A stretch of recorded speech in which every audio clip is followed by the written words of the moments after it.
Some time ago, I pulled myself out from most social gatherings.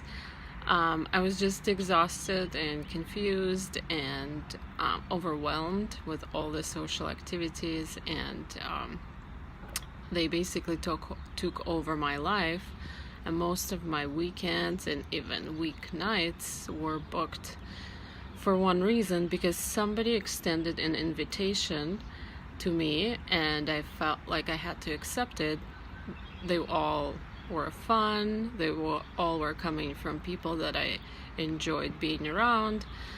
So it seemed only natural to accept the invitation until I was so overwhelmed. I felt like I belonged to something else, to this force of social life, and not to myself, and had no time to rest, to collect. What I'd like to say, that to do that, to instantly say no to most holidays, most parties, was really hard, because it felt like I was gonna lose a connection with someone really important. It felt like I wouldn't be invited again.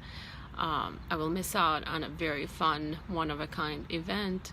But the thing is, the people that are truly your soulmates or deep friends, you have the people you have deep friendships with, you can't lose that connection easily.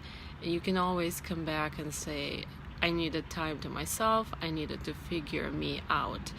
And people who are really your people, they will understand and not take it personally. And that's how you know who to come back to and who to let go. So after a while, when I kind of had my alone time, when I regained my balance, and by a while I mean a year or two that I withdrew from most social interactions, with very few exceptions. When I finally learned what feels good for me, what's my balance between family life and social life and alone time, and it was quite shocking how very little social time I need versus what I thought I needed. And now I can say no, and I know how much is too much, and it feels like my life is under control, and I go to important gatherings, but yet I prioritize me, so I don't feel depleted, I don't feel exhausted.